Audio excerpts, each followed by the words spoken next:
السلام علیکم۔ سید عبد المجید ندیم چینل میں آپ سب دوستوں کو خوش آمدید۔ 16 مئی 1991 پخا غلام پشاور میں حضرت شاہ صاحب حضرت یوسف علیہ السلام کے موضوع پہ بیان فرما رہے ہیں، تو آئیے ہم سب مل کر ان کا یہ بیان سنتے ہیں۔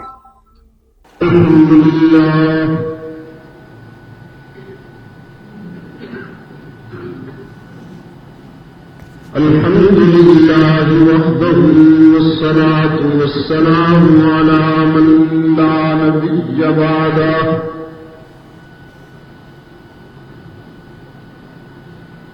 وعلى آله وأصحابه الذين أوفوا عهده سبحان اللہ۔ الذين هم مفاتيح الرحمة ومصابيح الغرر. أعوذ بالله من الشيطان الرجيم. بسم الله الرحمن الرحيم. ما شاء اللہ۔ قال اجعلني على خزائن الأرض إني حفيظ عليم. سبحان اللہ۔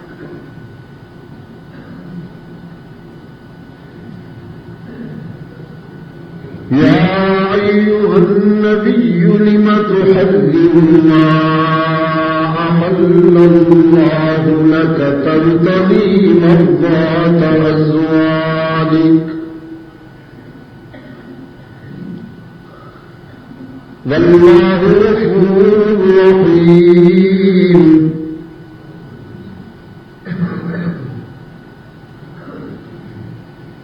قد فرض الله لكم تحلة أيمانكم والله مولاكم وهو العليم الحكيم.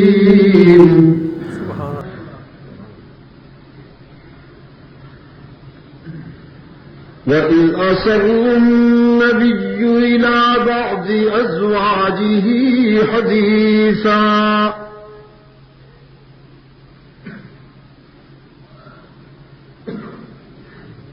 فلما نبأت به وأظهره الله عليه عرف بعضه وأعرض عن بعض فلما نبأها به قالت من أنبأك هذا قال نبأني العليم الخبير.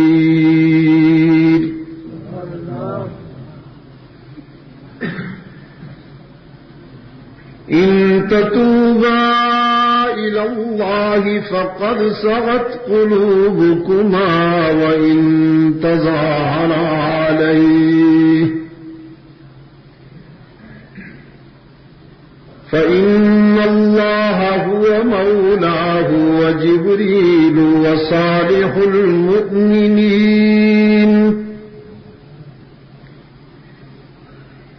والملائكة بعد ذلك ظهير.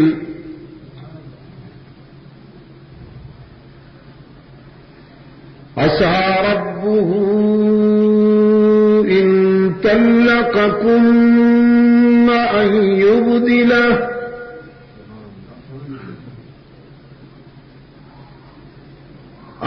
يبدله أزواجا خيرا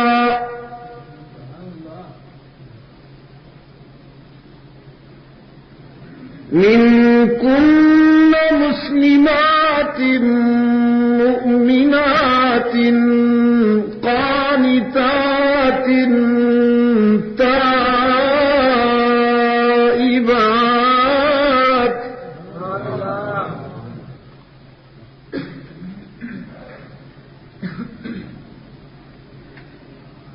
قانتات تائبات عابدات سائحات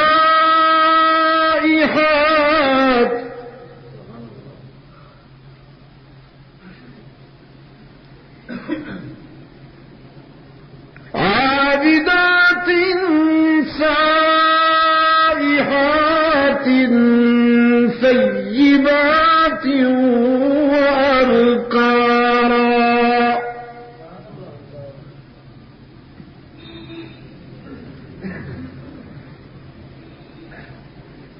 يا أيها الذين آمنوا قوا أنفسكم وأهليكم نارا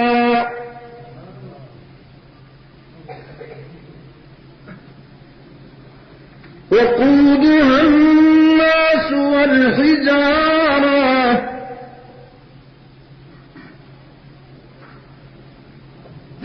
عليها ملائكة غلاظ شداد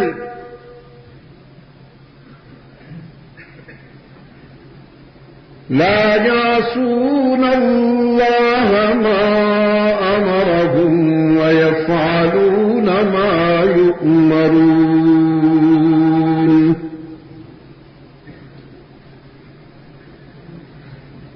يا أيها الذين كفروا لا تعتذروا اليوم إنما تجزون ما كنتم تعملون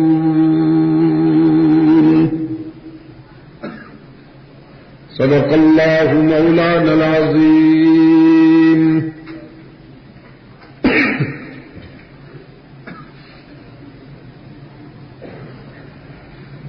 صدر اجلاس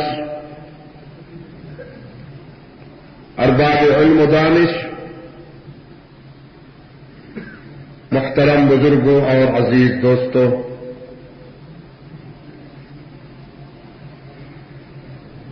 آج 16 مئی 1991 پخا غلام پشاور میں جمعیت علماء اسلام کے زیر اہتمام نظام شریعت کانفرنس کے اختتامی اجلاس میں ہم سب دعوت و تبلیغ کی نسبت سے جمع ہیں۔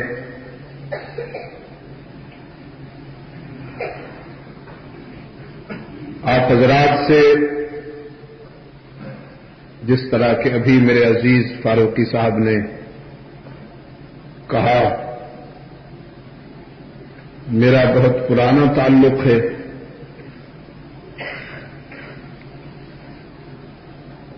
میں نے جہاں جن لوگوں کو بچہ دیکھا تھا، ماشاءاللہ وہ آج بچوں والے ہو گئے۔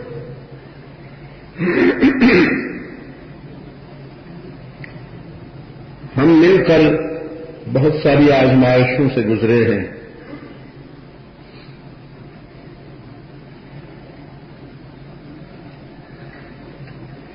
پہلے بکثرت ملاقاتیں ہوتی تھیں، اب مصروفیات کا دائرہ وسیع ہونے کی وجہ سے ذرا وقفے کے بعد ہوتی ہے ملاقات، تاہم غنیمت ہے۔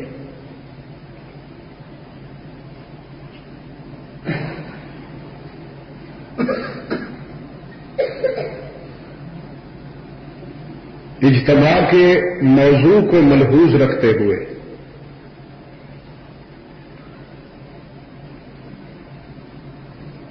ہماری آج کی گفتگو کی بنیاد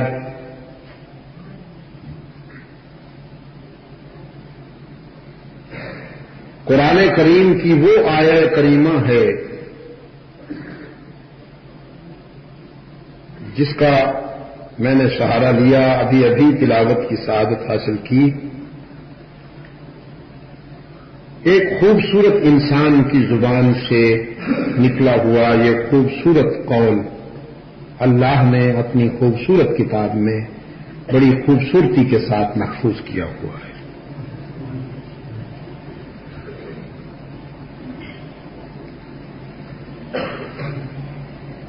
یعنی سیدنا یوسف علی قائدنا وعلیہ التسلیم سے یہ جملہ ادا ہوا.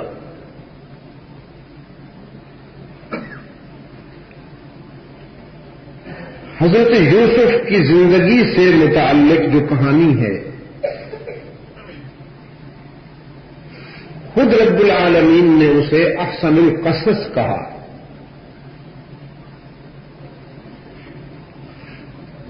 خوبصورت کہانی. اور یہ جو کہانی ہے یہ تفریح طبع کے لیے نہیں بلکہ ہمارے نظریاتی اہداف تک پہنچنے کے لیے اصول ہیں جس کی حق تعالی نے اس واقعہ کے حوالے سے نشاندہی کی ہے کہ اگر تم کامیابیوں سے ہمکنار ہونا چاہتے ہو تو ان کامیاب ہونے والوں کی سیرت کو سامنے رکھو. یہ تمہاری کامیابی کا معیار ہے. پھر تمہاری جد و جہد میں توانائی بھی آئے گی اور میری تائید بھی تمہیں حاصل رہے گی. اصل بات تو اللہ کی تائید و حمایت کی. اس وقت تک تو کوئی بات بنتی نہیں جب تک اس کا فضل و کرم شامل حال نہ ہو.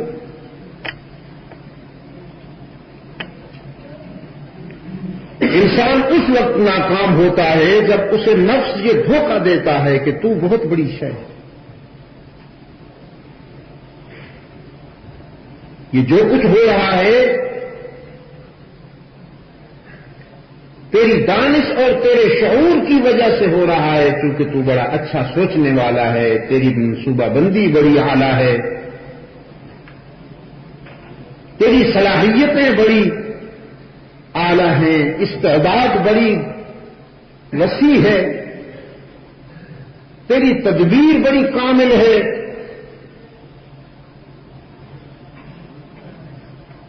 اس وقت انسان کا زوال شروع ہو جاتا ہے جب وہ یہ سوچے.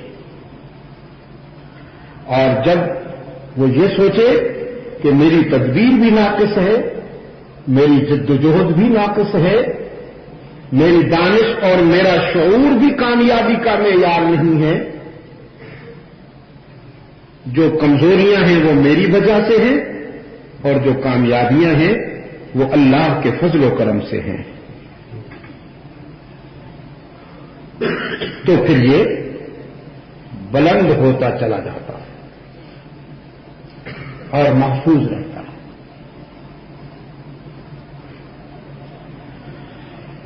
سیدنا یوسف علی قائدنا وعلیہ التسلیم خانوادہ نبوت کے چشمے پر آ خون میں ان کے عظمتیں, شرافت, شجاعت, تدبر, حکمت,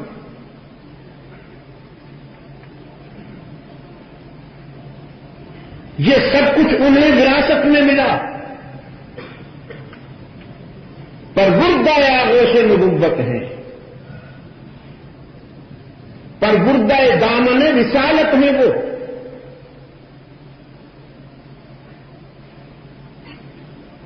ہمارا جی چاہتا ہے. میں اپنے جی چاہنے کی بات کر رہا ہوں. ہمارا جی چاہتا ہے کہ انہیں بغیر کسی آزمائش کے, بغیر کسی امتحان کے ایک ہی جست میں کامیابی حاصل ہو جاتی. انتہائی مختصر سے وقت میں انہیں منزل مل جاتی. لیکن ایسا نہیں ہے. آپ جب ان کی زندگی کا مطالعہ کرتے ہیں قرآن کریم کے آئینے میں, جب ان کے کردار کو آپ دیکھتے ہیں تو یہ بات کھل کر سامنے آ جاتی ہے کہ بڑی کامیابیوں تک پہنچنے کے لیے بڑی قربانی دینا بہت ضروری ہے.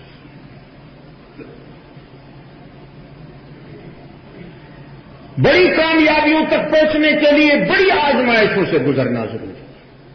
اور یہ صرف یوسف کی بات نہیں ہے علی قائدنا علیہ التسلیم، یہ تقاضۂ فطرت ہے. آپ جس کو بھی دیکھیں گے کہ وہ بڑی کامیابیوں سے ہمکنار ہوا ہے، جب اس کے پس منظر پہ غور کریں گے تو آپ کو بڑا ایثار بھی ملے گا، بڑی قربانیاں بھی ملیں گی اور بڑی آزمائشیں بھی ملیں گی. استقامت شرط ہے، پختگی شرط ہے کہ قدم ڈگمگا نہ جائیں، ارادے متزلزل نہ ہو جائیں، فکر میں کہیں سوچ میں دراریں نہ پڑ جائیں.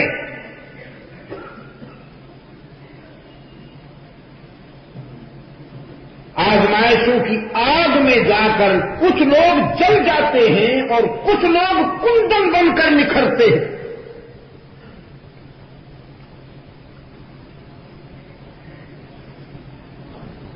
چھوٹا سونا اور کھڑا سونا آگ میں جانے کے بعد پرکھا جاتا ہے. گلے میں یا بازو میں تو دونوں چمکتے ہیں.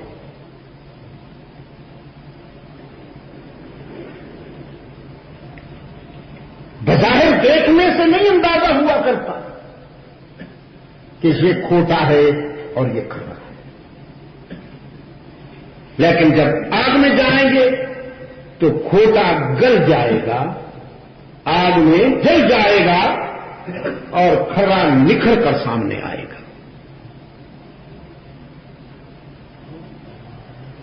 چنانچہ امتحان و آزمائش کی بھٹی سے گزر کر سیدنا یوسف علی قائدنا علیہ التسلیم الف الف مرہ بعدد کل ذرہ اس مقام پہ آئے ہوئے ہیں کہ عزیز مصر سے کہتے ہیں مجھے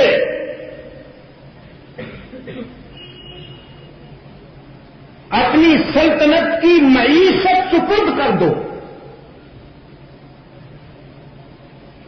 جسے آپ کی عصر حاضر کی اصطلاح میں وزیر خزانہ کہہ لیجیے، کہ مجھے وزیر خزانہ بنا دو. میں امین بھی ہوں اور عالم بھی ہوں. انی حفیظ علیم.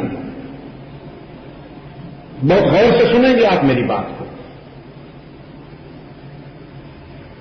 ہر شخص کا اپنا اپنا ذوق ہوتا ہے نا جی. میں جب بھی کوئی بات کہتا ہوں تو اس کے حوالے سے کہتا ہوں. میرا محور یہی ہے، میری گاڑی اسی سے چلتی ہے، قرآن کریم سے. کوئی بھی موضوع آپ متعین فرما دیں، میں اس سے پوچھتا ہوں کہ کیا کہوں. مجھے اس کے سوا بہت کم آتا ہے. ڈپینڈ کرتا ہوں میں اس پر.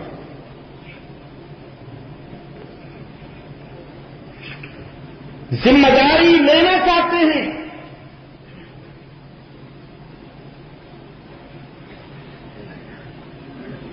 یہ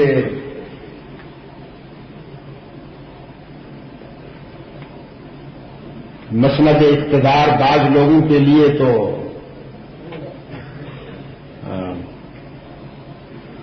شاید بہت بڑی کوئی خوبصورت آرزو ہے اور بڑی رنگین تمنا. دراصل یہ بہت بڑا امتحان ہوتا ہے. ذمہ داری لینا چاہتے ہیں، اور کیوں لینا چاہتے ہیں اس کا پس منظر ہے. بادشاہ صاحب کو خواب آئے تھے، خواب دیکھے تھے. جو اس وقت حکمران تھا اسے خواب آیا.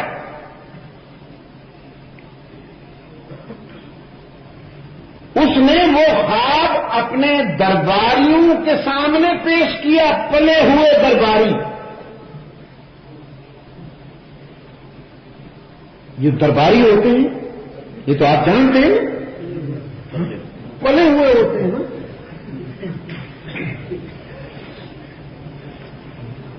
چہرے سے خون ٹپکتا ہے، جبے زمین بوس ہوتے ہیں، توند لمبی ہوتی ہے. اور عام آدمی جو ہے، کامن مین، وہ جب ایسے مولوی کو دیکھتا ہے تو کہتا ہے دیکھو نا جی نور ٹپک رہا ہے.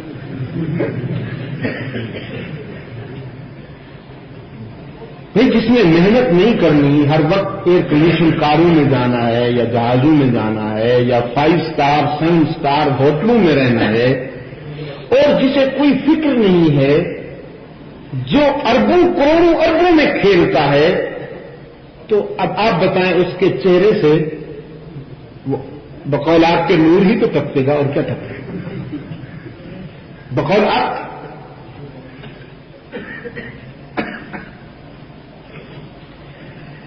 میرے عزیز دوست، درباریوں سے اس نے اپنا خواب بیان کیا.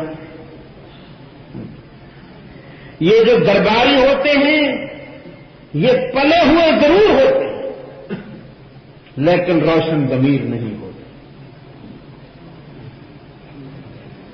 حربے ہونا اور بات ہے، صاحب نظر یا روشن ضمیر ہونا اور بات ہے. جسم کا موٹا ہونا اور بات ہے، ضمیر کا روشن ہونا اور بات ہے. جب جسم موٹا ہو، چہرہ چمکتا ہو تو حیوانیت کا سوال ہوتا. جب جسم پل جائے نا اور خون ٹپکنے لگے تو حیوان پل جاتا ہے، حیوان نوجوان ہو جاتا ہے.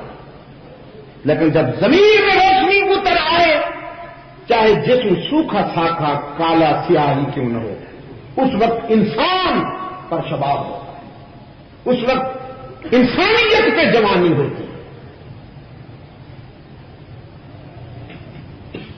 درباریوں نے معذرت کر لی، sorry sir we don't know, انہوں نے معذرت کر لی. یہ کہہ کر کے اب رات احلام ہوئی، یہ تو خواب خیالی ہے. پریشان ہوا کیونکہ خواب اس قسم کا تھا کہ اس کی طبیعت گھبرائی. تو اب وہ قیدی کہ جس نے حضرت یوسف کے ساتھ کچھ دن گزارے تھے قید میں، دربار کا سناٹا ہے. درباری کہتے ہیں سر یہ آپ کو یوں ہی بس ذرا خواب کی صورت میں کچھ خیالات اس قسم کے آ گئے ہیں، افسردہ سے پجمردہ سے پریشان خیال ہو گئے ہیں آپ، کوئی خاص بات نہیں ہے. لیکن وہ کہتا نہیں کوئی خاص بات ہے، میرا دل تمہاری تعبیر پہ مطمئن نہیں ہوتا، بتاؤ نا. وہ ایک دوسرے کی طرف دیکھتے بھی ہیں کہ اب یہ تو مانتا نہیں ہماری بات، ہمیں کچھ آتا نہیں، تو بتائیں کیا، بولیں کیا اس کے ساتھ. سمجھتا ہے ویسے، اور وہ کھا جانے والی نظروں سے دیکھتا ہے، بتاؤ گے کہ نہیں؟ یہ کھاتے ہیں مرتے ہیں، کیا کریں؟ تو وہ نوجوان ایک جو حضرت یوسف کے ساتھ کچھ دن گزار کے آیا تھا، اسے یاد آ گیا کہ خواب کی تعبیر بتانے والا روشن ضمیر تو جیل میں بیٹھا. ہمیں بھی اس قسم کا ایک خواب آیا تھا اور ہم نے اس سے پوچھا تھا، اس نے بتائی تھی تعبیر، وہ بالکل سچ نکلی. خواب کی تعبیر بتانا حضرت یوسف کے لیے اللہ کی طرف سے عطا کردہ اعجاز تھا، معجزہ ہے نا. انبیاء علیہ السلام کو مختلف معجزے عطا کیے گئے ہیں. جس دور میں جو بات زیادہ چل رہی ہوتی اس کے توڑ میں نبی آتے. فرعون کے زمانے میں جادو عروج پہ تھا، تو حضرت موسیٰ علیہ السلام کو عصا دیا گیا جس نے تمام جادوؤں کا صفایا کر دیا. یہ معجزہ تھا. اس دور میں یہ جو علم رویا تھا، خواب کی تعبیر بتانے کا علم، یہ عروج پر تھا. سیدنا یوسف علیہ السلام علی قائدنا علیہ التسلیم کو اللہ نے یہ معجزہ عطا فرمایا کہ وہ تعبیر بتاتے تھے خواب.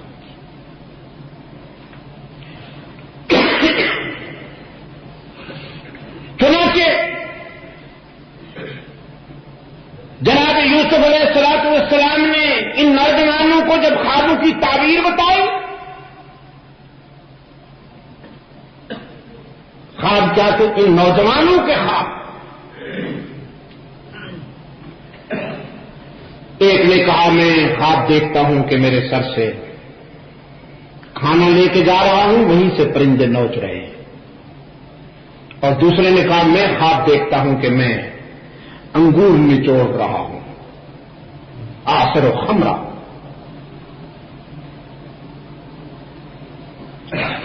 تو نبئنا بتأویلہ انا نراک من المحسنین. یوسف آپ ہمارے خوابوں کی تعبیر بتائیے کہ آپ ہمیں محسن نظر آتے ہیں.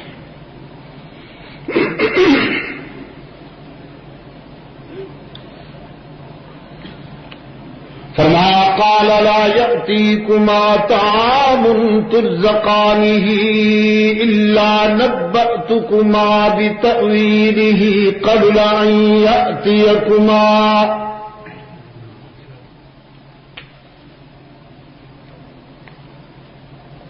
قال لا يأتيكما طعام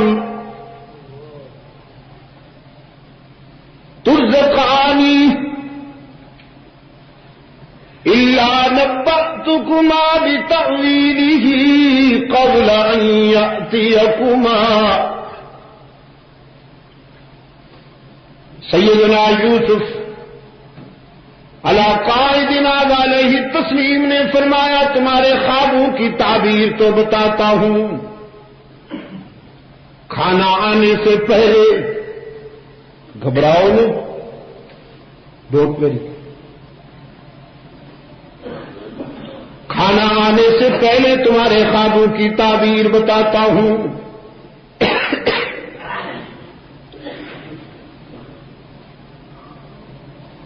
لیکن تعبیر کا تعلق چونکہ آنے والی زندگی سے ہے، فیوچر سے، مستقبل سے، اور آنے والے دنوں کے متعلق جب میں تمہیں خبر دوں، آئندہ زمانے سے متعلق جب میں تمہیں کوئی بات بتاؤں تو کہیں تمہیں ذہنی بیماری نہ لگ جائے، کہیں تم یہ نہ سمجھو کہ میں عالم غیب ہوں، آئندہ زمانے کی باتیں جانتا ہوں. یہ بات نہیں ہے. آئندہ کیا ہونے والا ہے یہ کوئی نہیں جانتا، میں بھی نہیں جانتا. آنے والے دور کی ساری باتیں جاننے والا کون ہے؟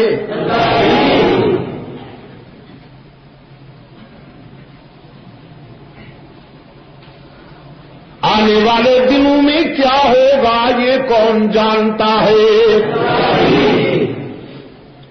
لیکن میں جو تمہیں بتاؤں گا وہ بھی آنے والے دنوں سے متعلق ہے، وہ بھی آئندہ زمانے سے تعلق رکھتی ہیں باتیں، لیکن میں تمہیں آج بتاؤں گا. ذالکما مما علمنی ربی. یہ علم غیب نہیں، یہ وہ علم ہے جو میرے رب نے مجھے عطا کیا، جو اس نے مجھے سکھایا. علمنی ربی.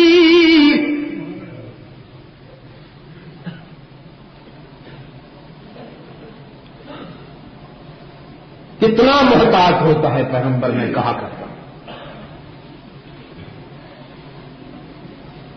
پیغمبر کبھی شیخی نہیں مانتا, خود سنائی نہیں کرتا.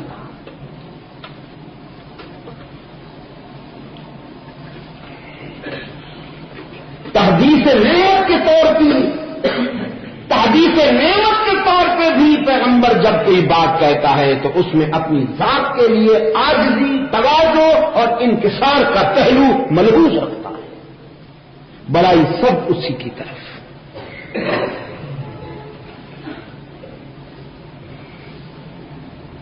فرمایا جب تم نے مجھ سے پوچھ ہی لیا تو پھر سنو. میں کہا کرتا ہوں تبلیغ پہلے, تعبیر بعد میں. یہ اس لیے فرمایا کہ یہ متوجہ ہو گئے ہیں, انہیں حاجت پڑ گئی ہے, ضرورت پڑ گئی ہے. بڑا خطرناک خواب دیکھ بیٹھے ہیں, بے قرار ہیں, تعبیر مجھ سے پوچھنا چاہتے ہیں. یہ موقع ہے کہ میں اسی وقت ان کے دل و نگاہ میں اللہ کی توحید اتار دوں.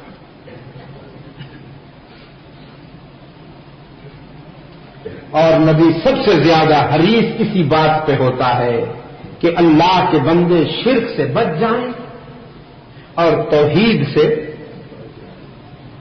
وابستہ ہو جائیں. انسان کی فطرت ہے جب یہ کسی سے ضرورت مند ہو کر جاتا ہے تو بات بڑی توجہ سے سنتا ہے, اور جب اس کی غرض نہیں ہوتی تو پھر یہ مستغنی ہو جاتا ہے.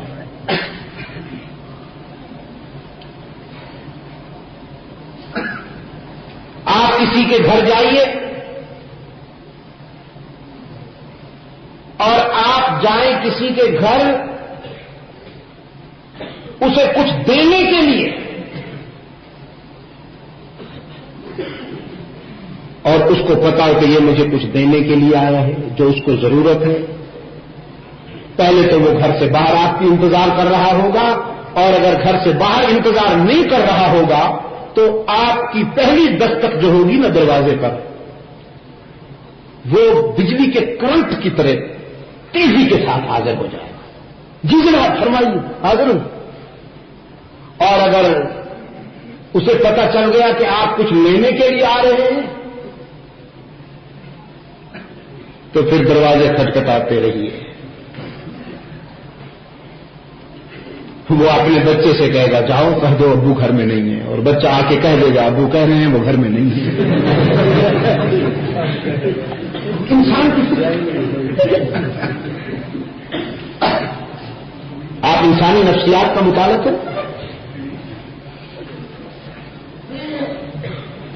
آپ کسی افسر کے پاس جائیں, کوئی مسئلہ لے کر, کوئی ضرورت لے کر, کسی محکمے کے کسی کلرک کے پاس جائیں, آپ کا کوئی ایسا پرابلم ہے, کوئی مسئلہ ہے, آپ وہاں جائیں گے, وہ الٹی سیدھی جو باتیں کرے گا آپ کہیں گے جی بالکل جی ٹھیک کہہ رہے ہیں.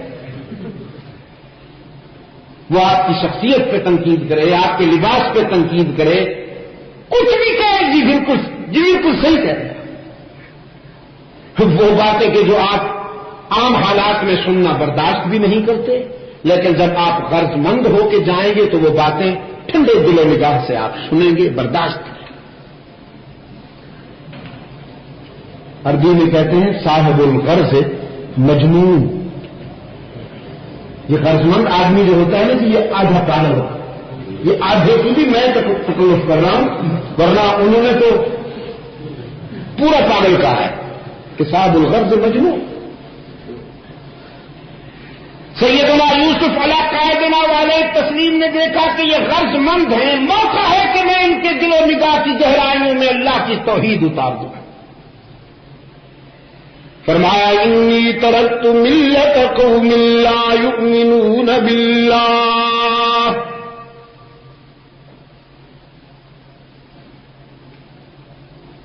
فاروقی صاحب, ابھی فاروقی صاحب کچھ فرما رہے تھے اور میں سوچ رہا تھا, جہاں اس دور میں اور بہت سی باتیں عجیب آئی ہیں, وہاں دین کے محاذ پر، مذہب کے محاذ پر یار لوگ اپنی اپنی مارکیٹ بنانے کے لیے نئے نئے نعرے بھی لائے جو اسلاف کی زندگیوں میں نہیں ملتے.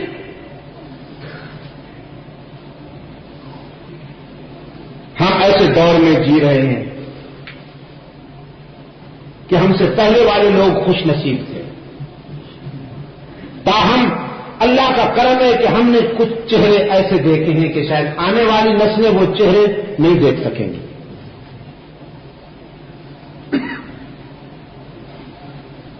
معلوم نہیں کہ آنے والے حالات میں کسی کو غلام غوث ہزاروی دیکھنے کی، سید گل بادشاہ صاحب مرحوم کو دیکھنے کی، مفتی عبدالقیوم کو فرزائی صاحب مرحوم کو دیکھنے کی سعادت ملی. مفتی محمود جیسا انسان کوئی دیکھے. ہم نے کچھ چہرے ایسے دیکھے کہ دین میں جن کے اخلاص کا مقابلہ کرنا ہمارے بس کی بات نہیں ہے. دوست، ہمارے نفس نے ہمیں یہ دھوکہ نہیں دیا. انشاءاللہ وہ یہ دھوکہ دے کر کبھی کامیاب نہیں ہو پائے گا کہ ہم ان سے خود کو مخلص سمجھنے لگیں. لیکن ان کے کردار میں ہمیں جو باتیں نہیں ملتی،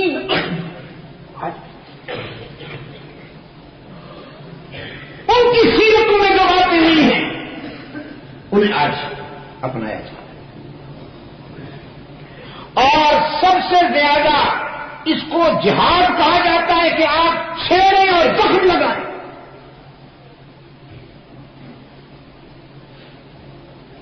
آپ دیانتاً مجھے بتائیے، آپ کا کوئی دشمن، آپ کا کوئی مخالف گلی سے جا رہا ہو اور آپ پیچھے سے اس کو گالی دیں، وہ آپ کو دعائیں دے گا؟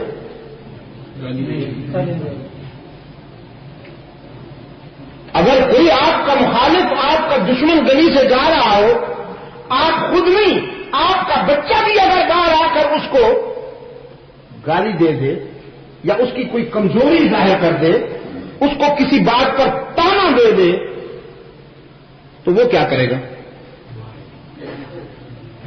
اس سے بھی جو بن پڑے گا وہ کرے گا.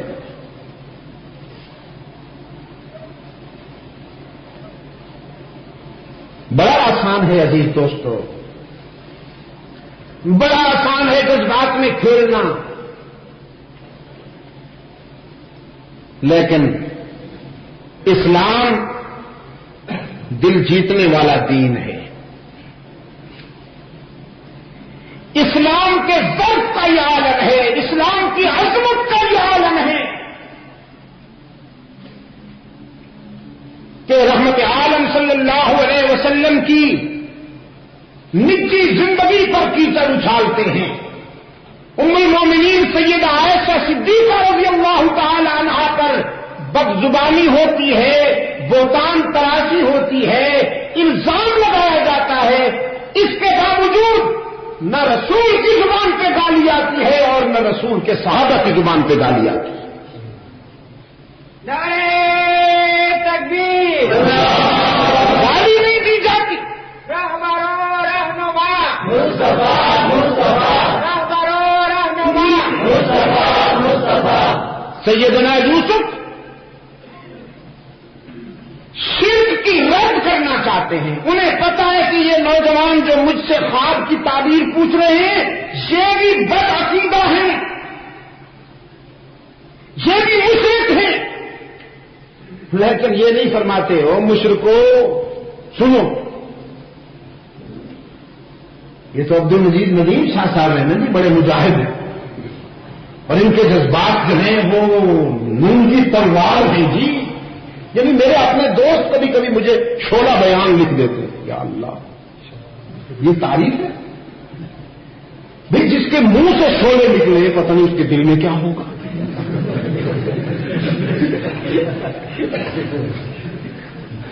ڈپٹی کمشنر کی طرف سے جو ہمیں کاغذات آتے ہیں کبھی کبھی پابندی کے، اس میں تو لکھا ہوتا ہے کہ یور 5 گراؤنڈ اسپیکر.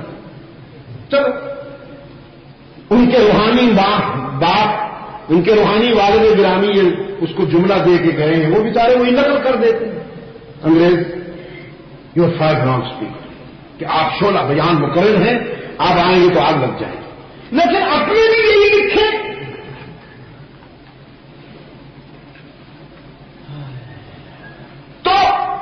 یہ نہیں فرماتے مشرکوں سنو، فرماتے انی ترکت ملت قوم لا یؤمنون باللہ وهم بالآخرۃ هم کافرون۔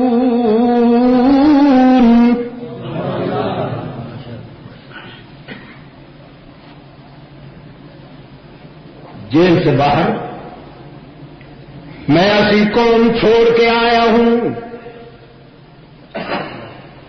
جیل کی دیواروں سے باہر کچھ ایسے لوگ ہیں جو اس پر صحیح ایمان نہیں لاتے، اللہ پر جن کا ایمان کمزور ہے اور جو یوم آخرت سے انکار کرتے ہیں۔ یا صاحب السجن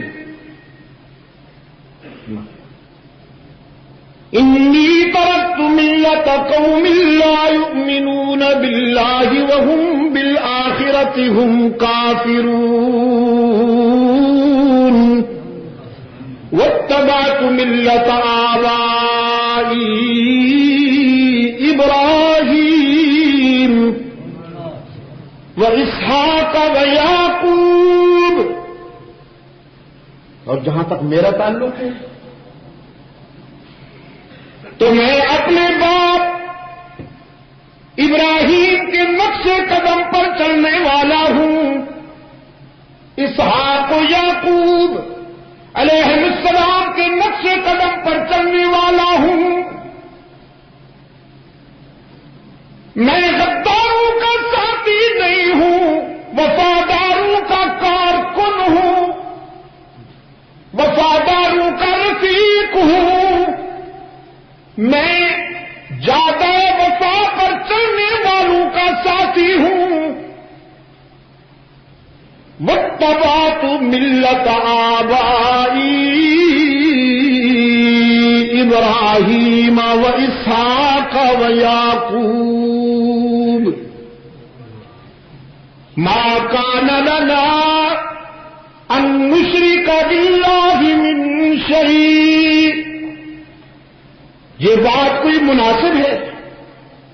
یہ کوئی تقاضائے وفا ہے کہ ہم اللہ کے ساتھ کسی شے کو شریک بنائیں؟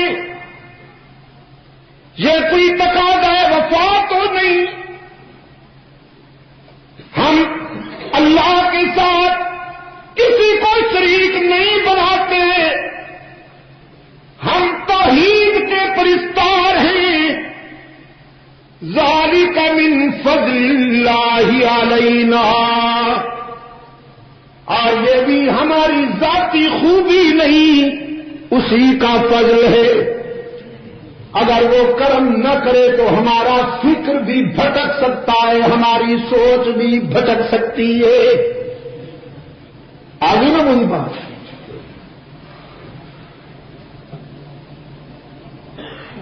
ناکام انسان خوبیاں اپنی طرف سے سمجھتا ہے اور جب کوئی نقصان ہو جائے تو کہتا ہے اللہ کی مرضی، تقدیر میں یہی ہوگا۔ جب کوئی کامیابی ہو جائے تو سینہ پھلا لیتا ہے، دیکھو نا جی آخر ہم سمجھدار لوگ ہیں نا جی، ہم نے تو پلاننگ ایسی کی تھی، ہم نے منصوبہ ہی ایسا بنایا تھا، ہم کوئی ایسے ویسے لوگ تھوڑی ہیں، ہم تو ہاتھ اسی کام میں ڈالتے ہیں جس میں سوچ سمجھ کے چلتے ہیں۔ اور لیکن جب ناکامی ہو جائے تو پھر کہتا ہے بس جی پھر اب تقدیر کا تو مقابلہ نہیں نا، اللہ کی مرضی۔ یہ خوب انصاف ہے، حالانکہ ہونا یہ چاہیے کہ جب کامیابی ہو جائے تو کہا جائے سب اسی کا کرم ہے، سب اسی کا فضل ہے، اور جب ناکامی ہو تو پھر کہے یہ سب ہماری سوچ کی غلطی ہے، یہ ہمارے نفس کی کوتاہی ہے۔ ما اصاب من مصیبت فبما کسبت ایدیکم، جب تمہیں کوئی مصیبت پہنچتی ہے، جب تمہیں کوئی ناکامی پہنچتی ہے تو وہ تمہارے اپنے کرتوت کا نتیجہ ہوگا۔ تم جو بوتے ہو وہ کاٹنا پڑتا ہے، اور اس کا تو یہ حال ہے کہ ویعفو عن کثیر، وہ تمہارے کرتوت دیکھنے کے باوجود بھی معاف کرتا رہتا ہے۔ وہ تو بہت کچھ اگنور کر دیتا ہے. فرمایا ذالک من فضل اللہ علینا، یہ ہم پر اللہ کا کرم ہے. وعلی الناس، صرف ہم پر نہیں، اس نے اپنے تمام بندوں پر کرم کیا ہے. ولکن اکثر الناس لا یشکرون.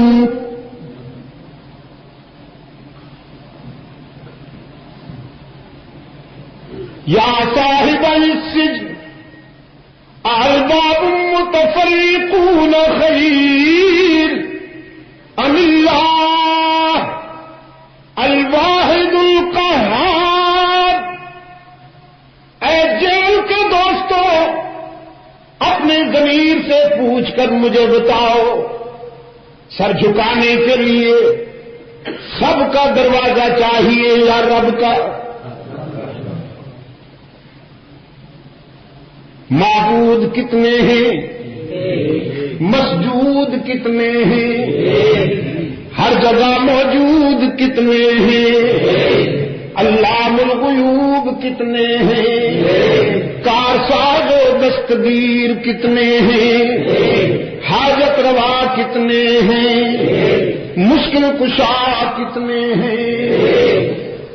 ارباب متفرقون خیر، یہ جو لوگوں نے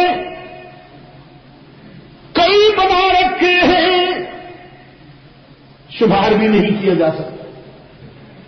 وہ بہتر ہیں یا رب بہتر ہے؟ کس کے آگے سر جھکایا جائے؟ کا غلام والو، پیغمبر کا انداز بیان دل توڑنے والا ہے یا دل جیتنے والا ہے؟ جیتنے والا ہے. اگر آپ مجھے اجازت دیں تو میں کہتا ہوں بخدا آج بھی اگر اس انداز کو اپنایا جائے تو نتائج حیران کن ہو، حیران کن.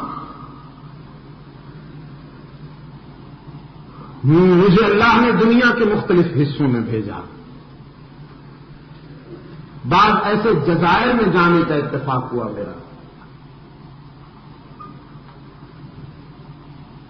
کہ وہاں ہم سوچتے رہے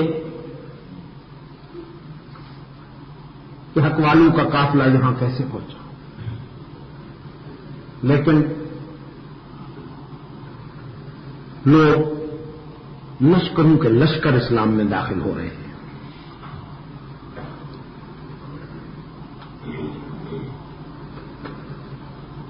جہاں ایک بھی مسلمان نظر نہیں آتا تھا وہاں بھی الحمدللہ تعالی ہزاروں مسلمان ہیں. افریقہ میں ایک چھوٹا سا ملک ہے بوٹسوانا، پہلے ساؤتھ افریقہ میں شامل، اب اسے انہوں نے انڈیپینڈنٹ کر دیا.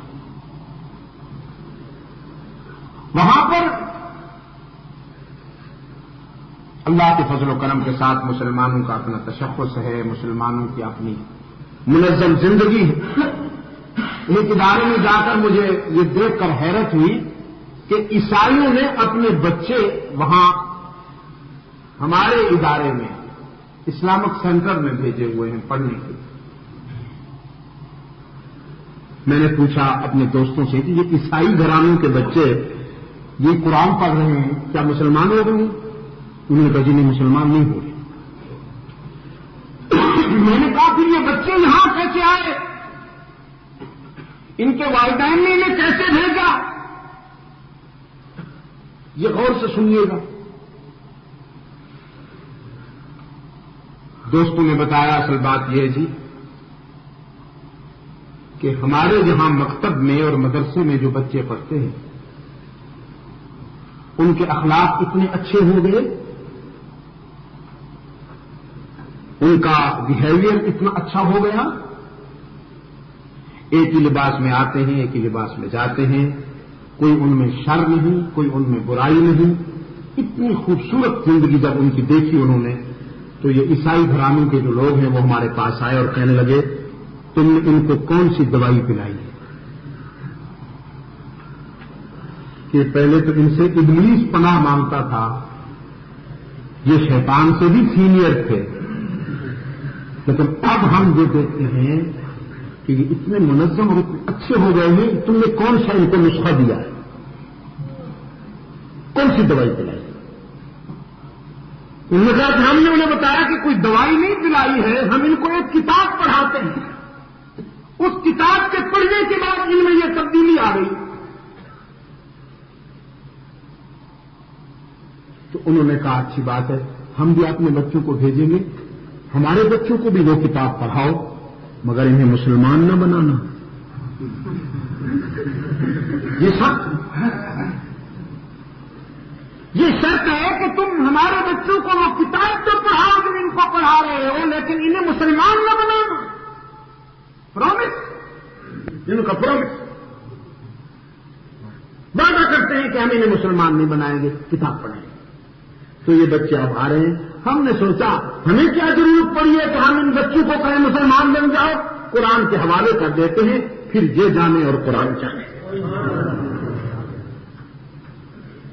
بچہ تو ہر بچہ کل مولود یولد علی الفطرہ قال رسول اللہ صلی اللہ علیہ وسلم، ہر بچہ جو ہے وہ فطرت پہ پیدا ہوتا ہے۔ کوئی بچہ طبعاً یہودی پیدا نہیں ہوتا، کوئی بچہ طبعاً نصرانی پیدا نہیں ہوتا، کوئی بچہ طبعاً ہندو پیدا نہیں ہوتا، کوئی بچہ طبعاً سکھ پیدا نہیں ہوتا، کوئی بچہ طبعاً کمیونسٹ پیدا نہیں ہوتا۔ ہر بچہ فطرت پہ پیدا ہوتا ہے، فطرت پہ جنم لیتا ہے۔ اب اس کی سوسائٹی اور اس کا ماحول جس قسم کا ہوتا ہے وہ اسی طرح کا بن جاتا ہے۔ تو وہ بچے ہیں جو قرآن مجید پڑھ رہے تھے، اور میرا یہ بلیو ہے، میرا یہ یقین ہے عزیز دوستو کہ انشاءاللہ قرآن ان بچوں کو جہنم میں نہیں جانے دے گا۔ انشاءاللہ ان کے دل کی گہرائیوں میں ایمان کا پودا لگ گا۔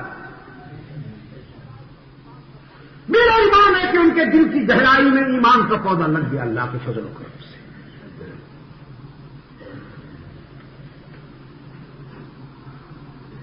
اسلام اخلاق کی عظمت کا نقیب تھا، اسلام اخلاق کی عظمت کا نقیب ہے، اسلام اخلاق کی عظمت کا نقیب رہے گا۔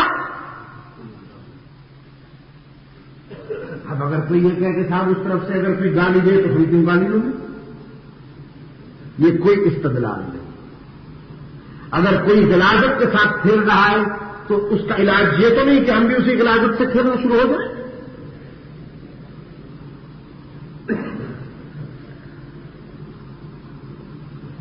خبیث اور طیب برابر تو نہیں ہوتا، خبیث کو خبیث رہنا ہے اور طیب کو طیب رہنا ہے۔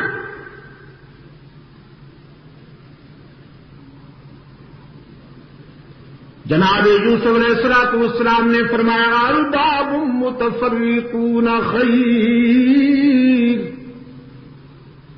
بتاؤ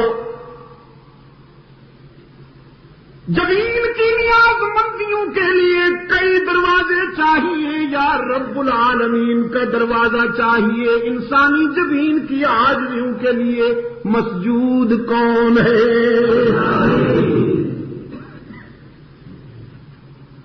ہم سب کا معبود کون ہے؟ علام الغیوب کون ہے؟ کارساز و دستگیر کون ہے؟ حاجت روا و مشکل کشا کون ہے؟ پہلے تبلیغ فرمائی، پھر تعبیر بتائی، فرمایا اما احدکما، نہیں بیچ میں ایک بات ہے وہ بڑی ضروری ہے۔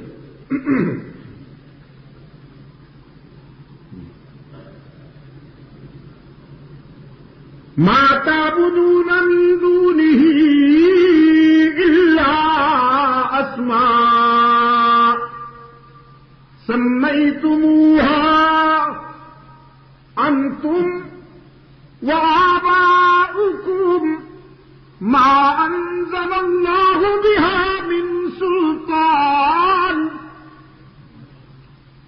تم نے جو آستانے بنائے ہوئے ہیں، تم نے جو جھنڈیاں لگائی ہوئی ہیں چادریں چڑھاتے ہو، میلے لگاتے ہو، نذرانے لاتے ہو، مجاوروں کو پالتے ہو، ما تعبدون من دونه الا اسماء سمیتموها انتم وآباؤکم، یہ نام تم نے خود تجویز کیے، یہ نام تمہارے خود ساختہ ہے، تم اور تمہارے آباء و اجداد کی ذہنی بیماری ہے یہ،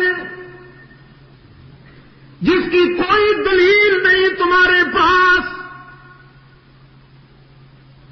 کوئی استدلال نہیں تمہارے پاس، تم انہیں سب کچھ کہہ بیٹھے ہو، تم انہیں سب کچھ مانتے ہو، اور سچائی یہ ہے کہ ان الحکم الا للہ،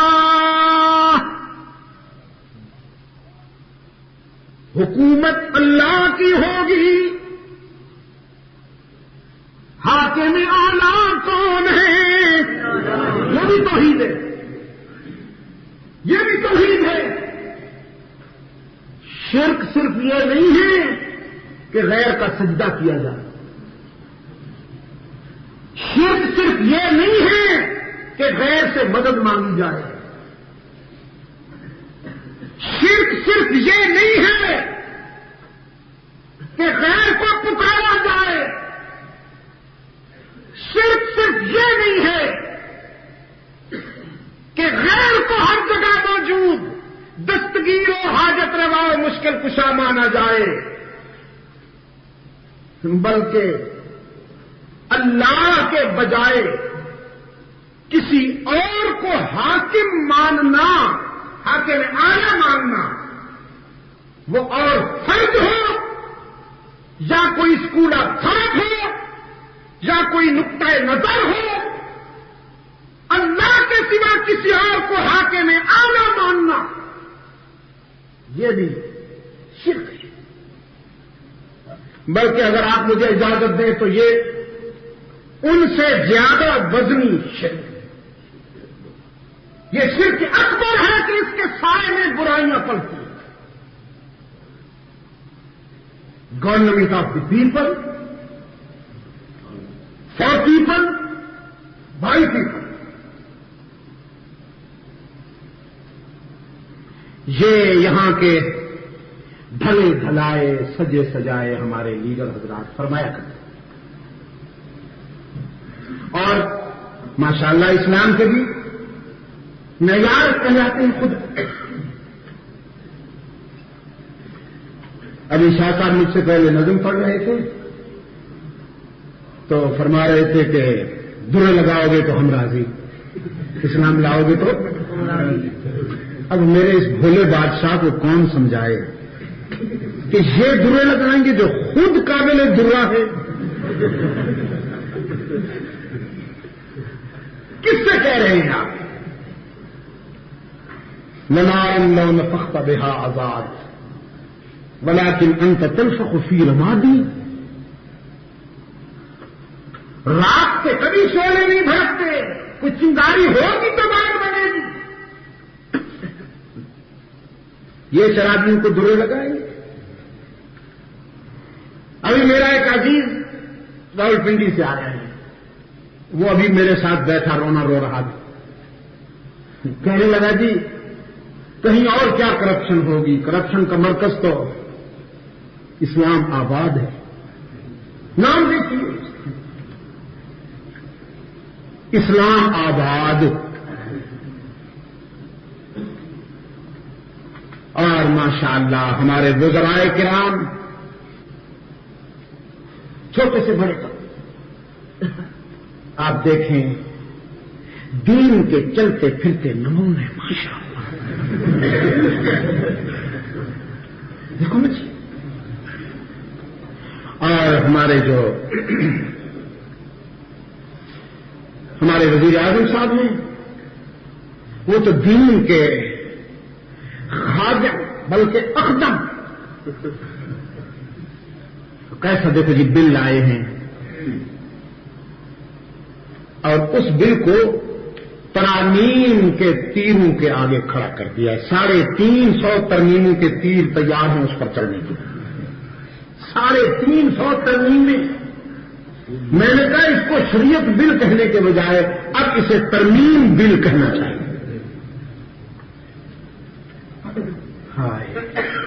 کسی بت کدے میں بیان کروں تو کہیں صنم بھی ہری ہری. گلائے جفائے وفانما، یہ کام وہ نہیں کر سکتے تھے. ہندو نہیں کر سکتا تھا یہ کام، انگریز نہیں کر سکتا. ہم نے اسلام کے ساتھ. باقی ہر فیصلہ عام فن ہو جاتا ہے، لیکن اسلام ہے کہ 43 سال سے اس کے ساتھ یہ کھیل کھیلا جا رہا ہے. پہلے تنازعات کو ہوا دی، پھر پابندی کو ہوا دی. یعنی اس ملک میں یہ پہچان ہے کہ جو فرقہ بندی میں اونچا ہوگا اسے بلند کر دیا جائے. جب تک وہ اس مقام پہ نہیں آئے گا تو جوتے بھی ٹوٹے ہوئے ہوں گے، لیکن جب وہ فرقہ واریت کی بنیاد پر اونچے چلا جائے گا تو پھر پجیرو ہو، اسے بلند کیا جائے گا. ایک کراچی کے مولوی صاحب تھے،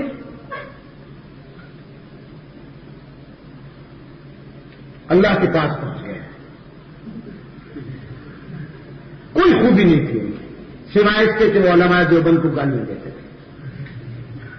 آپ یقین سمجھیں، کوئی استعداد نہیں تھی اس میں، صلاحیت نہیں تھی. نعتیں پڑھتے اور اسی دوران علماء دیوبند کو بدزبانی کا نشانہ بناتے تھے. یہ رسول کے گستاخ ہیں، یہ دین کے دشمن ہیں، اور یہ ایسے ہیں اور یہ ویسے. ماضی یہ تھا کہ پنجاب کے ایک شہر میں وہ یہ جو ہوتی ہے نا جی ریڑی سی ہوتی ہے نا جی، سائیکل کے اس کے وہ لگے ہوتے ہیں، اس کے 4 پہیے، اور اس کے اوپر صابن رکھ کے وہ بیچا کرتے. آواز لگایا کرتے تھے، رنگ کا کالا کم دا اجلا، رنگ کا کالا کم دا چٹا، آواز لگایا کرتے تھے. جب انہوں نے علماء دیوبند کو، مجاہدین اسلام کو گالیاں دینا شروع کی تو وہ جناب بلند ہوئے. پھر شورا بنی ایک، تو اس کے وہ ممبر بھی بنائے گئے. اور وہاں کراچی کا جو مہنگا ترین علاقہ ہے محمد علی سوسائٹی کا، اس میں ان کا ماشاءاللہ کروڑوں کا غریب خانہ ہے، کروڑوں روپے کا غریب خانہ. فرقہ واریت کو جو ہرا دے گا، اس ملک میں جو لوگ اقتدار پہ بیٹھے ہیں ان کی پالیسی ہے کہ وہ اس کو اہمیت دیں گے، اس کو آگے بڑھائیں گے. اخبارات میں اس کے بیانات آئیں گے، اس کے انٹرویو شیئر ہوں گے. آپ دے دیجیے مدنی صاحب. کبھی کبھی آپ سوچتے ہوں گے کہ قرآن و سنت کی تبلیغ کے لیے ہم نے بڑا کام کیا، ذرا دیجیے اخبار میں بیان، آپ کا بیان آ جائے گا. آئے گا بھی اگر تو اندر میں کسی کونے میں، لیکن اگر آپ اس معیار پہ چلے جائیں فرقہ واریت کو پھیلانے کے لیے تو پھر آپ کا بیان فرسٹ پیج پہ آئے گا، پہلے صفحے پہ آئے گا. عام آدمی جو ہے وہ بیچارہ سوچ بھی نہیں سکتا. عام آدمی کو یہ بات سمجھ نہیں آتی کہ اصل بات کیا ہے. اصل میں امریکی انٹیلیجنس کا یہ اہم پروگرام ہے، CIA کا اہم پروگرام ہے کہ اسلام کو متنازع بنانے کے لیے اس قسم کے لوگوں کو ہوا دی جائے، انہیں اہمیت دی جائے، انہیں اونچا کیا جائے، انہیں آگے لایا جائے، جو مسلمانوں کے اتحاد کو پارا پارا کرے اور ان کو آپس میں لڑا. پہلے انہوں نے فرقہ واریت کو ہوا دے کر تقسیم کر دیا مسلمانوں کو. اب جو بھی آتا ہے وہ کہتا ہے میں فلانے والا اسلام لاؤں یا فلانے والا اسلام لاؤں. اس کو موقع ملا نا، کیونکہ مدنی صاحب کہتے ہیں وہ بات سچ ہے جو میں کہہ رہا ہوں، اور شاہ صاحب جو کہہ رہے ہیں وہ کفر ہے، اور شاہ صاحب کہہ رہے ہیں جو میں کہہ رہا ہوں وہ سچ ہے، اور جو یہ کہہ رہے ہیں وہ کفر ہے. فاروقی صاحب کہتے ہیں یہ دونوں غلط ہیں، جو میں کہہ رہا ہوں وہ سچ ہے. اور ہمارے صبغت اللہ کہتا ہے یہ تینوں غلط ہیں، جو میں کہہ رہا ہوں وہ سچ ہے۔ اب ہم سب چاروں پانچوں کو مل کر مقابلہ کرنا چاہیے تھا اسلام کے دشمنوں سے، لیکن اسلام کے دشمنوں نے یہ چال کھیلی ہے کہ ہم چاروں کو آپس میں لڑا دیے، اور یہی کھیل کھیلا جا رہا ہے اس وقت۔ اگر مجھ سے کوئی پوچھے تو یہاں نظام مصطفیٰ کو لانے میں یا آئین شریعت کو لانے میں یا قرآن و سنت کے دستور کو لانے میں کوئی اور کیا رکاوٹ بنے گا؟ خود دین کے نام لینے والے ہی سب سے بڑی رکاوٹ بنے گا، نام دین کا، لیکن کام یہ ہے کہ یہاں دین نہ آئے۔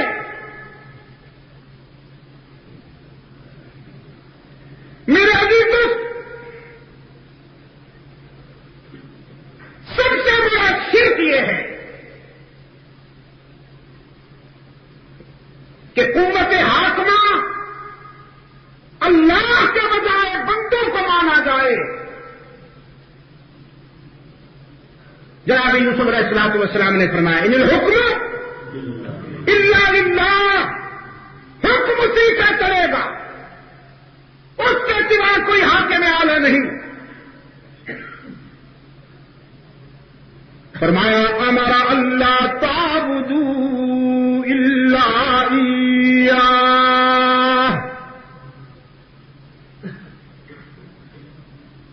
امر اللہ تعبدوا الا ایاہ ذالک الدین القیم۔ اس کا حکم ہے کہ اس کے سوا کسی کی عبادت نہ کی جائے، سجدہ ہو تو اللہ ہی کا، قیام ہو تو اللہ ہی کا، رکوع ہو تو اللہ ہی کا، مدد مانگی جائے تو اسی سے، مشکلات میں پکارا جائے تو اسی کو۔ ذالک الدین القیم، یہی ہے سیدھا راستہ، یہی ہے سیدھا راستہ۔ اب ان دونوں کو خوابوں کی تعبیر بتائی۔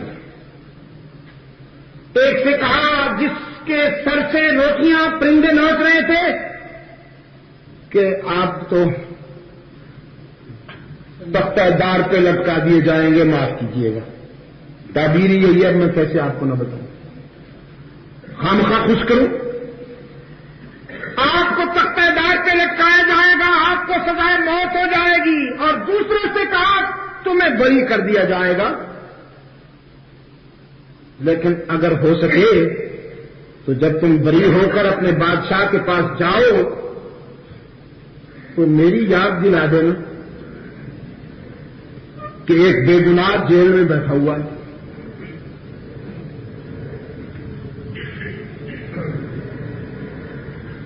قرآن کہتا ہے وہ جب باہر نکلا اسے تو سزائے موت ہو گئی، اور یہ جو دوسرا تھا یہ بری ہو گیا، لیکن جب یہ خوشیوں میں گیا تو بھول گیا۔ بھئی خوشیوں میں دکھ کی باتیں کون یاد کرے، دکھ کے لمحات کو کون یاد کرے؟ خوشیوں میں گیا تو یہ بھول گیا حضرت یوسف علیہ السلام کو بھی اور ان کی بات کو بھی، اور ولابث فی السجن بضع سنین، حضرت یوسف علیہ السلام کو کئی سال جیل میں رہنا پڑا۔ یہ وہ عشق کے پروسیس ہیں، یہ وہ امتحان کے مرحلے ہیں، یہ وہ آزمائش سے گزرنے کے لازمی اسلوب ہیں جو اللہ نے ضروری سمجھے۔ حضرت یوسف علیہ السلام جیل میں، اسی دوران بادشاہ صاحب کو خواب آیا، درباریوں سے کہنے لگا انی ارا سبع بقرات سمان یأکلہن سبع عجاف وسبع سنبلات خضر وأخر يابسات يا أيها الملأ أفتوني في رؤياي إن كنتم للرؤيا تعبرون.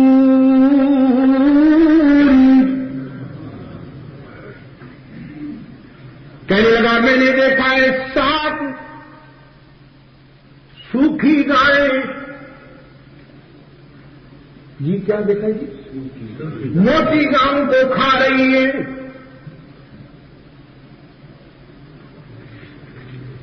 اور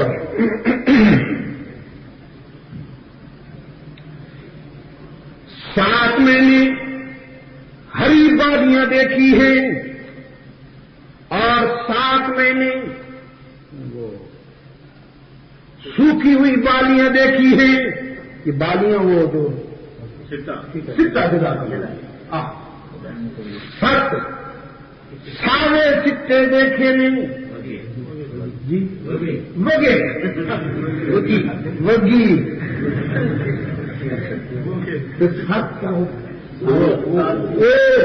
وگی سکے.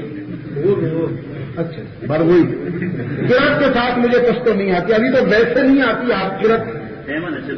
اچھا اچھا سہمت. اچھا یا ایھا الملأ ائتونی فی رؤیای ان کنتم للرؤیا تعبرون. اسی دن کے لیے تو میں نے تمہیں پالا ہے. او درباریوں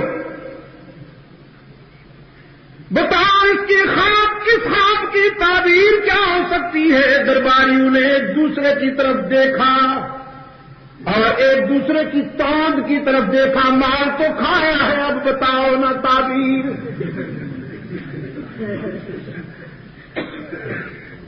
لیکن پڑی ہوئی توند سے تعبیر کہاں سے آئے؟ قالوا اضغاث احلام وما نحن بتأويل الأحلام بعالمين.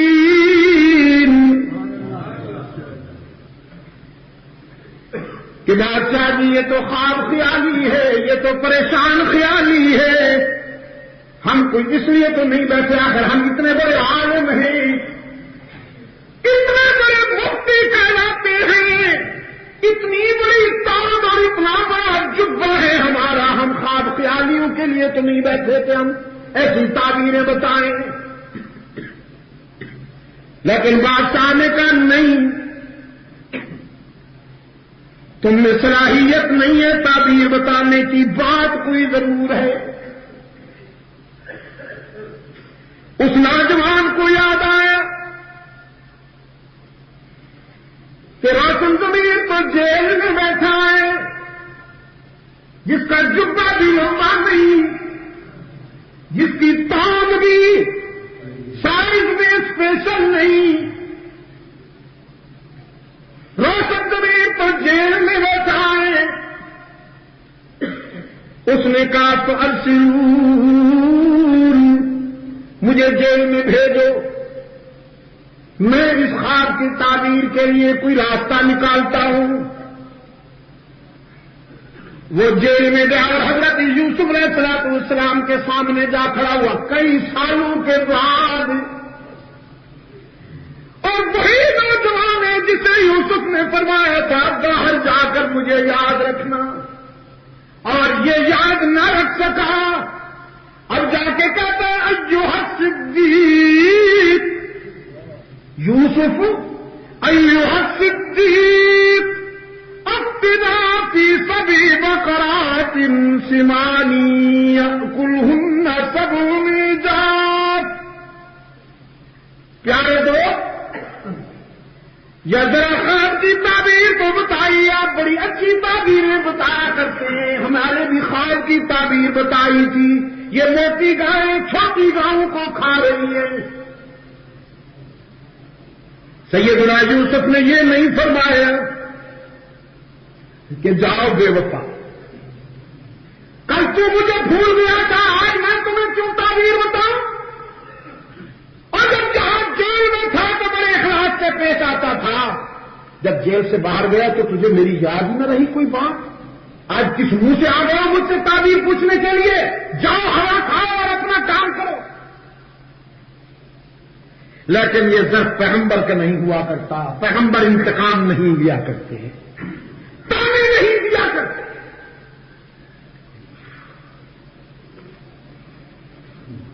جناب یوسف علیہ السلام نے فرمایا اچھی بات ہے، اگر ایسی کوئی بات ہے تو میں اس کی بھی تعبیر تمہیں بتاتا ہوں۔ قال تزرعون 7 سنين دابا فما حصدتم فذروه في سنبله إلا قليلا مما تأكلون ثم يأتي من بعد ذلك 7 شدادا يأكلن ما قدمتم لهن إلا قليلا مما تحصنون ثم يأتي من بعد ذلك عام فيه يغاث الناس وفيه يعصرون۔ فرمایا یہ جو 7 گائیں ہیں یہ 7 برس تمہاری کھیتیاں ہری بھری ہوں گی، سرسبز و شاداب ہوں گی،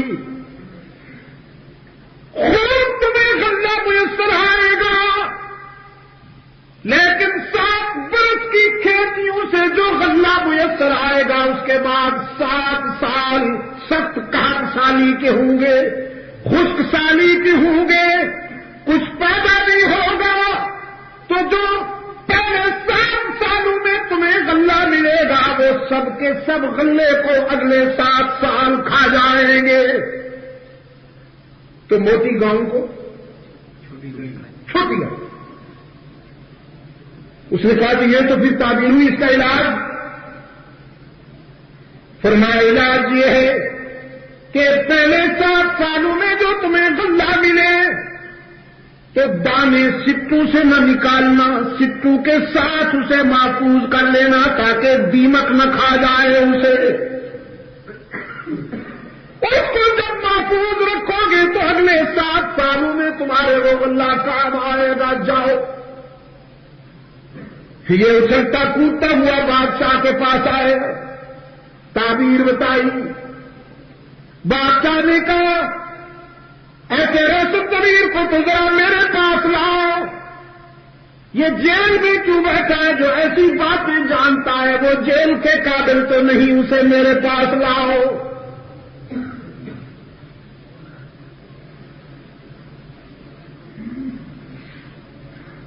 وقال الملك ائتوني به،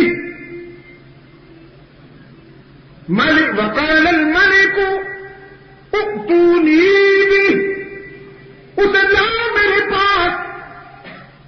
یہ نوجوان دوڑتا ہوا آیا، جناب یوسف علیہ السلام سے کہنے لگا تیری آزادی کا وقت آ گیا یوسف، جلدی آؤ، بادشاہ تمہیں بلا رہا ہے بڑی عزت کے ساتھ۔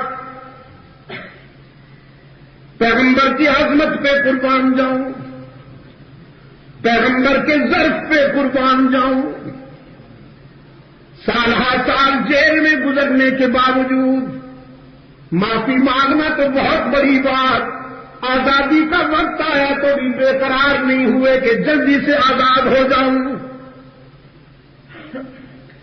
فرمایا ارجع الی ربک فاسألہ ما بال النسوہ اللاتی قطعن ایدیہن ان ربی بکیدہن علیم۔ جیل سے باہر آنے سے پہلے ضروری ہے کہ ان عورتوں کا مسئلہ حل کیا جائے جنہوں نے مجھ پر الزام لگایا تھا اور اپنے ہاتھ کاٹے تھے۔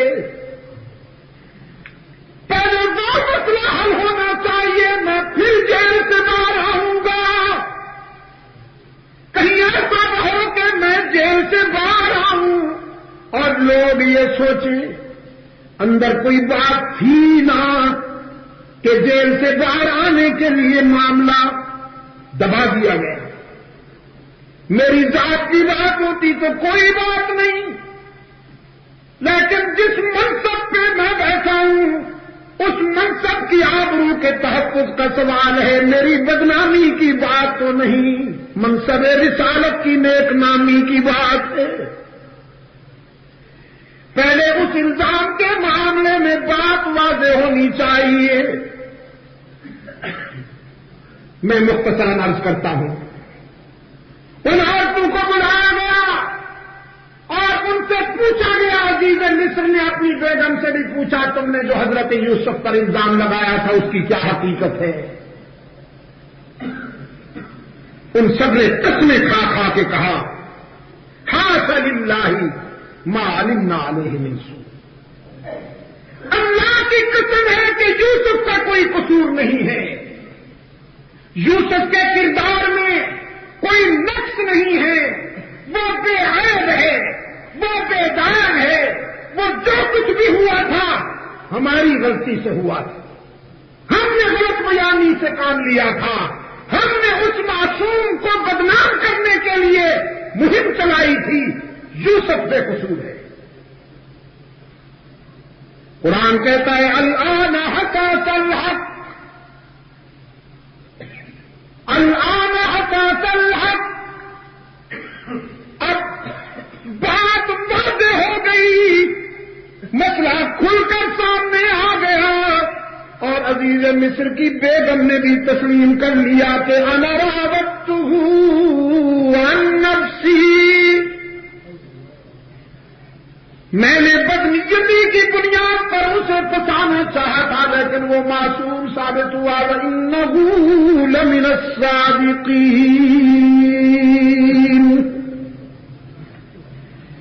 اب جناب یوسف علیہ السلام آئے،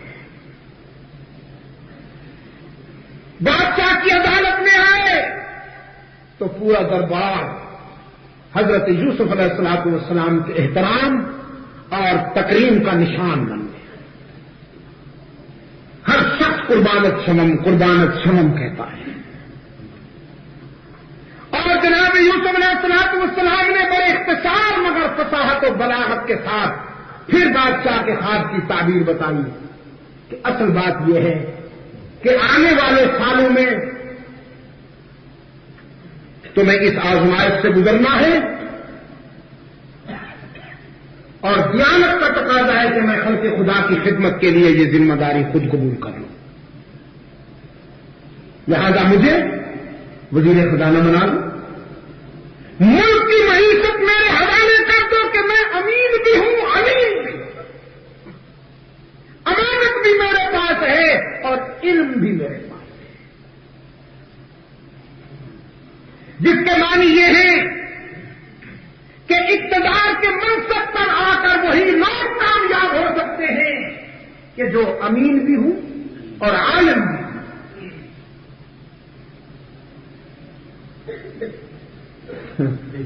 آج عام آدمی کی بات کرنے والے تقریروں کی حد تک بڑی خوبصورت تقریر، کیونکہ لکھنے والے جو ہے نا تقریریں لکھ کر دی جاتی ہیں، انہیں ہر تقریر کا اتنا بڑا معاوضہ ملتا ہے کہ آپ سوچ بھی نہیں سکتے. جو تقریر لکھتے ہیں وہ سب الفاظ کا گورکھ بھنڈا ہوتا ہے. خوبصورت الفاظ، خوبصورت محاورے، خوبصورت اصطلاحیں. تقریر پڑھ کر سنا دی جاتی ہے، ظالم کہہ رہا ہے ظلم کو ختم کروں گا،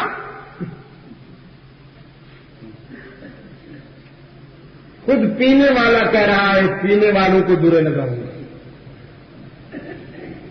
اور ہماری سادگی دیکھیے، ہماری سادگی دیکھیے کہ ہم حسن ظن رکھتے ہیں، ہم توقعات لگائے بیٹھے ہیں کہ کیکر سے ہمیں آم کے پھل ملیں گے. اللہ تو دے سکتا ہے، بے شک اللہ دے سکتا ہے، وہ کیکر کے بغیر ویسے بھی دے سکتا ہے. آم اگر دینا چاہے نا درخت کے بغیر بھی دے سکتا ہے. اس کے لیے تو یہ بات کوئی مشکل نہیں ہے، لیکن خدا کے لیے آپ مجھے بتائیے کہ درخت جب کیکر کا ہے تو آپ اللہ سے آم کیوں مانگتے؟ اگر آپ کو آم کا پھل چاہیے، اگر آپ کو آم کا ثمر چاہیے تو پودا بھی آم کا لگائیے نا۔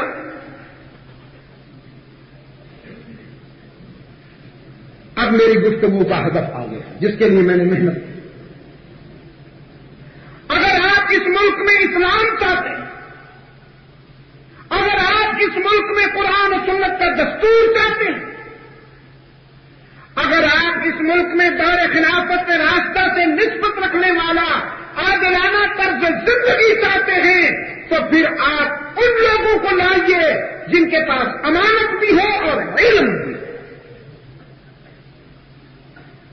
صدیق اکبر رضی اللہ تعالی عنہ نے اسلامی سلطنت کا معیار قائم کیا، امین بھی تھے، عالم بھی تھے۔ فاروق اعظم نے اسلامی سلطنت کا معیار قائم کیا، امین بھی تھے، عالم بھی تھے۔ ذوالنورین عثمان بن عفان رضی اللہ تعالی عنہ نے اسلامی سلطنت کا معیار قائم کیا، سیدنا علی رضی اللہ تعالی عنہ کی مشاورت ساتھ رہی۔ یہ سب کے سب امین بھی تھے، عالم بھی تھے۔ میں فار ایگزامپل چھوٹا سا پیریڈ ہے، بہت ہی مختصر سا پیریڈ ہے، لیکن آج کے اسی صوبے سے تعلق رکھتا ہے۔ حضرت مفتی صاحب کو اللہ تعالیٰ اپنی جوار رحمت میں دائمی بصیرت عطا فرمائے۔ صرف 9 ماہ کی مدت میں بے اختیار ہونے کے باوجود، بے اختیار ہو، میں اس لیے بے اختیار کا لفظ استعمال کر رہا ہوں کہ صوبائی حکومتوں کے پاس کیا اختیار ہے، لیکن اس کے باوجود انہوں نے ایک معیار قائم کیا۔ آج آپ یار لوگ کہتے ہیں جی یہ علماء کرام کو سیاست کا چسکا کیسے پڑ گیا؟ یعنی ان کا مطلب یہ ہے کہ فیصلے کرنے کا اختیار ہمارے پاس ہو، مولوی صاحب کو اذان دینی چاہیے، مسجد میں نماز پڑھانی چاہیے، کوئی بچہ پیدا ہو تو کان میں اذان دے اور پھر نماز جنازہ پڑھا دے، اور زکات مانگنے کے لیے ہمارے بنگلے سے جب ہم کار میں بیٹھ کے نکلنے لگے تو یہ داڑھی کو کنگھا دے کے رومال دونوں طرف لٹکا کے کھڑا ہو۔ یہ آرزو ہے،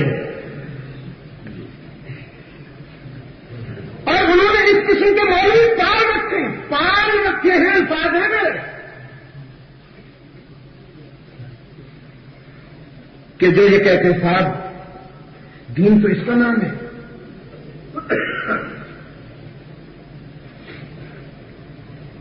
اور یاد رکھیے کوئی نظریہ، کوئی عقیدہ قوت کے بغیر زندہ نہیں رہ سکتا۔ معقوم کے لیے ذلت۔ کوئی اگر یہ سمجھتا ہے کہ ہم بغیر قوت کے معقوم رہ کر اپنے نظریے اور اپنے عقیدے کو بلند و بالا کر دیں گے تو یہ اس کی خوش فہمی ہے۔ علماء حق کا یہ پروگرام ہے میرے عزیز دوستو کہ یہاں قرآن و سنت کی آئینی بالادستی ہو، ظلم کا خاتمہ عادل کرے گا، ظالم نہیں کرے گا۔ ظالم اگر ظلم کے خلاف بولتا ہے تو وہ دھوکہ دے رہا ہے۔ کیا کہا ہے میں نے؟ ظالم اگر ظلم کے خلاف بولتا ہے تو وہ دھوکہ دے رہا ہے، عادل اگر ظلم کے خلاف بولے گا تو وہ سچ کہے گا۔ جس کی اپنی زندگی میں عدل نہیں، جس کی اپنی زندگی میں ظلم ہے، وہ ظلم کا خاتمہ کر سکتا ہے۔ جن کے اپنے وجود پر اسلام نہیں ہے، چہرہ دیکھو جیسے وہ ریڈ کلر کا شلغم آتا ہے نا، جی چھپر کہتے ہیں، چھپر کہتے ہیں، کشتے میں چھپر کہتے ہیں،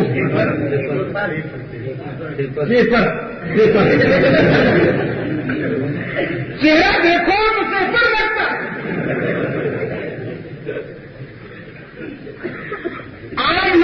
چہرہ یہاں تک ہوتا ہے اور حضرت کا چہرہ یہاں سے شروع ہو کر یہاں تک چلا.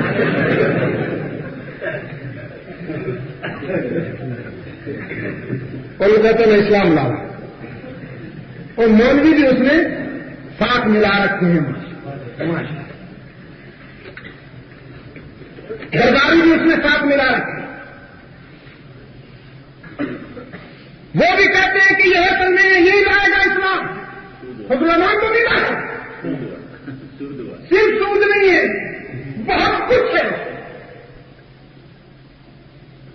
میرے عزیز دوستو, اللہ آپ کو توفیق عطا فرمائے, اللہ مجھے بھی توفیق عطا فرمائے, اور اللہ ہمیں وہ نظر عطا فرمائے کہ ہم مخلص اور منافق میں پہچان کریں. میں نے اس دن بھی کہا, اے کاش اگر کفر سے ہمارا مقابلہ ہوتا تو آج نتائج کچھ اور ہوتے. یہ بہت بڑا المیہ ہے کہ ہمارا مقابلہ منافقت سے. ہم جو نعرہ لگاتے ہیں وہ اسی نعرے کو اور زیادہ زور کے ساتھ, شدت کے ساتھ نعرہ لگاتے اور آگے بڑھتے تاکہ میدان لوٹے. ہم ایک بار اسلام کہتے ہیں, وہ 1,00,000 بار کہتے ہیں. ہم مسجد میں کھڑے ہو کر اسلام کی بات کرتے ہیں, وہ ریڈیو, ٹی وی, اخبارات, میڈیا کے ذریعے اسلام پکارتے ہیں اور اسلام کی بنیاد نکالتے ہیں. 40 سال سے یہی کھیل ہو رہا ہے. اگر ابھی تک بھی بات سمجھ میں نہیں آئی ہے تو معلوم نہیں پھر ہمارا حشر. میں نے اس دن کہا بنی اسرائیل کی طرح ہم ہو گئے. بنی اسرائیل کو جھنجھوڑا گیا, تنبیہیں ہوئی, لیکن وہ جب نہیں سمجھے تو پھر آپریشن ہوا. جب قومی زندگی پر نظر ڈالتا ہوں تو بے پناہ تنبیہات ہمیں نظر آتی ہیں, لیکن ہم نے سبق حاصل نہیں کیا. اللہ تعالی ہمیں اس سرزمین پر قرآن و سنت کے دستور کی بالادستی کے قیام کے لیے متحدہ جدوجہد کرنے کی توفیق عطا فرمائے, اور ہمیں اپنے شاندار ماضی کے ساتھ عملی نسبت عطا فرمائے. اللہ کرے وہ وقت آئے کہ یہاں پر عام آدمی کو عدل میسر ہو, عام آدمی کو انصاف ملے اور خوشحالی میسر آئے. چند خاندانوں کے بجائے, چند گھرانوں کے بجائے کروڑوں انسان جن کی عزت نفس خطرے میں ہے, جن کی سفید پوشی خطرے میں ہے, ان کو جب تک انصاف میسر نہیں آئے گا اس وقت تک یہاں اسلام کے نظام کی بات نہیں ہو سکتی. میرے عزیز دوست, اسلام چند گھرانوں میں خوشیاں تقسیم کرنے نہیں آیا. اسلام مسلمانوں کی بات تو کیا, میں کہتا ہوں پوری انسانیت میں خوشیاں تقسیم کرنے کے لیے آیا ہے. اسلام کا فاروق اعظم تو یہ کہتا ہے کہ اگر کوئی کتا بھی بھوک سے مر گیا تو میرے گریبان سے پکڑا جائے گا. یہ کتا تو مسلمان نہیں ہوتا, یہ تو انسان بھی نہیں ہے, یہ تو زمین ترین جانور ہے. لیکن اسلام کا فاروق کہتا ہے کتا بھی اگر بھوک سے مرا تو میرے گریبان سے پکڑا جائے گا. جو اسلام میں کتے کو نہیں بھوک سے مرنے دیتا, وہ عام انسان کو کیوں مجبور دے گا؟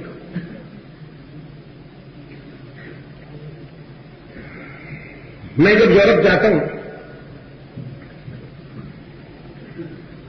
خصوصاً انگلینڈ میں, برطانیہ میں جاتا ہوں, وہ لوگ کہتے ہیں کہ آپ لوگوں نے تاریخ آزادی چلائی, ہمیں آپ نے لٹیرا کہا, ہمیں آپ نے رہزن کہا, اور آپ نے ہم سے کہا کہ نکل جاؤ, ہم نکل آئے. تو اب یہ آپ کے لاکھوں لوگ ہم سے یہاں روٹی مانگنے کے لیے کیوں آتے ہیں؟ ان کو کھانا تو کھلاؤ. تمہیں آزادی میں اثر آ گئی, تمہیں ہم نے ملک دے دیا. ابھی آپ حضرت مولانا سید عبد المجید ندیم شاہ صاحب کو سماعت فرما رہے تھے. آپ سب دوستوں سے گزارش ہے کہ میرے اس چینل کو لائک, سبسکرائب اور شیئر کریں, اور ان علماء کرام کے بیانات کو اپنے دوستوں میں بھی شیئر کیا کریں تاکہ دین کی باتیں اور دوستوں تک بھی پہنچ سکیں. آپ سب دوستوں کا بہت شکریہ. ملتے ہیں ایک نئی ویڈیو کے ساتھ, تب تک کے لیے اللہ حافظ. پاکستان پائندہ باد.